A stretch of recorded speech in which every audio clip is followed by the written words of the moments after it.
Hello, it's Giles here again at My Man in Champagne, and today I've come back to see Champagneur Roger Monceau because they've got some great news about a medal they recently won for their fantastic rosé. So let's go and meet with Patrick Monceau, who's going to tell us all about it.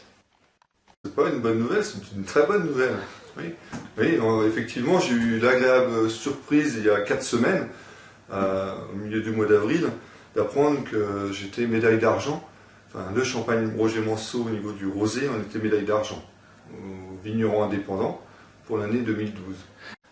Vrai, on est particulièrement fiers de cette médaille, parce qu'une médaille d'argent, quand même, pour moi, c'était une grande satisfaction. Alors, la concurrence était particulièrement forte.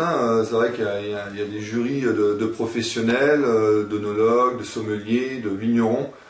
Le succès du rosé, pour moi, ça va déjà avant la vinification. C'est sur le terrain, c'est-à-dire le terroir.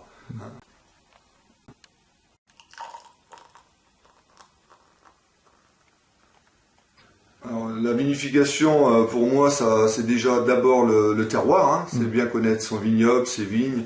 Et c'est vrai que les parcelles de pinot noir pour élaborer nos vins rouges, pour après créer nos champagnes rosés. En pleine vendange, voire avant vendange, je sélectionne déjà des parcelles, pas forcément les mêmes tous les ans. Parce qu'il faut une belle maturité, des raisins bien sains. Alors pour l'élaboration, déjà la cueillette, on va pas y aller toute l'équipe, on va pas y aller une quarantaine de personnes. J'y vais personnellement. Ça, j'y tiens absolument avec 3-4 personnes qui sont assez méticuleux. Parce que quand on passe dans la vigne, en fait, on va ramasser que quelques grappes par pied de vigne, mais les plus belles. Arrivé au centre de pressurage, en fait, on a un appareil, un dégrappoir, qui va séparer le grain de sa rafle. Et puis il y aura une macération qui va durer 3-5 jours au contact de cette pellicule pour donner nos vins rouges. À peu près 15 à 18% en général de proportion de vin rouge dans du vin blanc de raisin noir.